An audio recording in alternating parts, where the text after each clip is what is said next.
India ए की team इस time है श्रीलंका के अंदर। वो खेल रही है ट्राई नेशन सीरीज जिसमें श्रीलंका ए है और अफगानिस्तान ए की टीम्स है। इंडिया ए की टीम में वैभव सूर्यवंशी भी खेल रहा है। ठीक है, 3 मैचेस टीम इंडिया मतलब 2 कंप्लीट हो चुके हैं, तीसरा उनका चल रहा है अगेंस्ट श्रीलंका। मैं ना वैभव की बैटिंग देख रहा था इन तीनों मैचेस में। इंटरेस्टिंग फैक्टर है, वैभव ने अभी तक 3 मैच खेले हैं, उसमें ना उसका एक थोड़ा सा आप कह लें कि रीजनेबल स्कोर है जो उसने अफगानिस्तान के अगेंस्ट 44 किए 22 बॉल्स के ऊपर।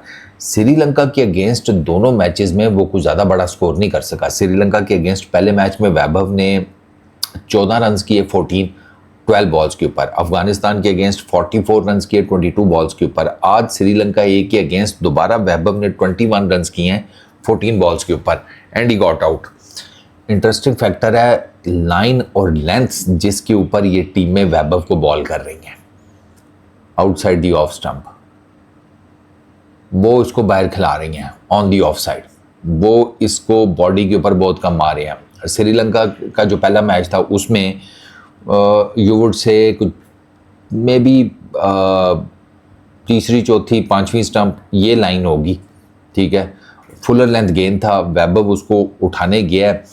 एक तो हवा उस मैच में बहुत ज़्यादा तेज़ चल रही थी, बॉल काफ़ी फुलर लेंथ था, वैभव उसको मारना चाह रहा था शायद एरियल 30 यार्ड के ऊपर से, वो सही लगा नहीं तो मिड ऑफ के ऊपर उसने कैच पकड़ा दिया और वो अच्छा कैच लिया था बाय द वे फील्डर ने। तो वो पहले मैच में ऐसे आउट हुआ है। सेकंड मैच में वो शॉर्ट बॉल के ऊपर आउट हुआ है। ठीक है, राउंड द विकेट आया बॉलर, उसने शॉर्ट बॉल मारा है, यानी कि वो अंदर की तरफ लाया है शॉर्ट बॉल को। ठीक है ना, थोड़ा सा बाहर से ना अंदर की तरफ लेकर आया है शॉर्ट बॉल को। तो ये जो बाहर से अंदर की तरफ शॉर्ट बॉल आता है ना, इसके ऊपर वो जो अपर कट होता है ना जो वैभव ने खेलने की ट्राई की थी, वो थोड़ा सा ट्रिकी होता है। ऐसा नहीं है कि लग नहीं सकता, लग जाता है, लेकिन उसमें ना थोड़ा सा आपको बड़ी प्रिसीजन चाहिए। क्योंकि एक तो होता है ना कि गेंद आया सीधा, आपको चेक हो गया, आपने अपर कट खेल दिया, लेकिन वो जो गेंद अंदर की तरफ आकर हो रहा होता है ना आपकी बॉडी की तरफ ऊपर का, उसमें you are not that certain. कभी कभार आपको नहीं आइडिया होता कि आपका बल्ला एग्जैक्टली कहाँ पर है, गेंद किस जगह पर आ रहा है। वैभव के साथ दूसरे मैच में उस तरह का बॉल पड़ा है उसको, तो वो वहां पर उसका जिसे कहते हैं एज लगा, वो आउट हो गया, ज़्यादा नहीं कर सका, 50 नहीं उसने की। आज भी रश ऑफ ब्लड था, उसने वैभव ने छक्का मार दिया था। वैभव ना ये 50 ओवर्स की क्रिकेट को भी ना T20 मोड पे खेल रहा है। यहाँ पे इसको थोड़ा सा ना ज़रा चीज़ों को ईज आउट करना पड़ेगा। आज भी छक्का मारा बेहतरीन, लेकिन उसके बाद फिर वही वो गंदा शॉट खेला वैभव ने।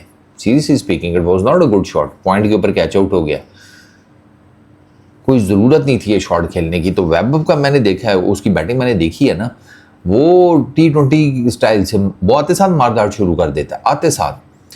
अच्छा, अब ऐसा भी नहीं है कि आप ये कह दें कि इंडिया ए के लिए आया है तो शायद वहाँ पे उसको गड़बड़ हो रही है। असल में ये पहले भी इंडिया ए के लिए खेल चुका है। अगर आपको याद हो वो जो राइजिंग स्टार्स चैम्पियनशिप थी, उसमें वैभव ने 4 मैचेस में 239 रन किए थे। उसमें एक इसने एक इनिंग खेली थी 144 रन की 42 बॉल्स के ऊपर यूएई के अगेंस्ट। अच्छा, फिर पाकिस्तान ए के अगेंस्ट इसने 45 रन किए थे 28 बॉल्स के ऊपर।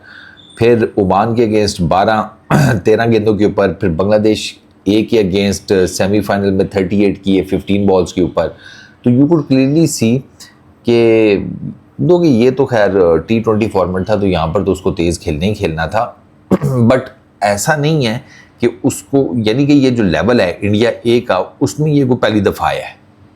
ये मेरा यानी कि उसको एक जैसे कहते हैं ना आइडिया है कि यार इस लेवल की क्रिकेट में चल क्या रहा है। अभी भी द प्रॉब्लम इज़ कि उसके 3 मैचेस में ना इस टूर पर 79 रन है, एवरेज 26 किया है, स्ट्राइक रेट 164 क्या है। तो यू कुड क्लियरली सी उसके स्ट्राइक रेट से कि भाई वो मार रहे हैं, एवरेज कम है, रन्स नहीं आए, एक 44 है, बाकी उसके भी नहीं आए। तो वैभव को ना मैं उसको ना ये जो T20 मोड की वाली बैटिंग है ना, वो T20 मोड पे रखनी पड़ेगी। ये मैं हमेशा कहता हूँ कि ये जो स्विचिंग है ना, ये प्लेयर्स को प्रॉब्लम कर जाती है, ये कर जाती है। ये जो कुछ प्लेयर्स होते हैं ना, जैसे हमारे कुछ प्लेयर्स हैं, वो तीनों फॉर्मेट खेलते हैं, ये स्विचिंग मरवाती है। वैभव के साथ वो हो रहा है कि वो T20 से ODI क्रिकेट में आया ना, तो उससे वो उस तरीके से स्विचिंग नहीं हो रही।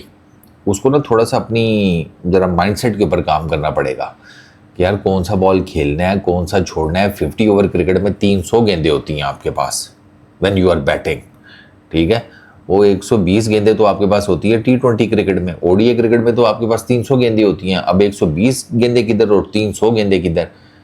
तो ये ODI क्रिकेट में आपको अप्लाई करना पड़ता है, आपको टाइम लेना पड़ता है। आप सिंगल्स, डबल्स, गैप्स में शॉट्स, चौके शौके अभी भी मार लेता है, छक्के अभी भी मार लेता है। वो तो मर्जी से मार सकता है ना, लेकिन ज़रूरी नहीं है कि हर गेंद के ऊपर मार पाएगा।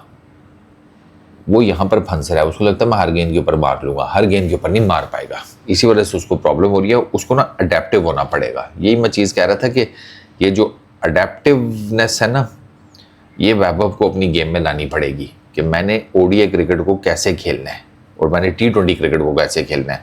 वो भी ODI क्रिकेट को भी T20 क्रिकेट समझ के खेल रहा है, इस वजह से भी उसको ज़रा प्रॉब्लम हो रही है।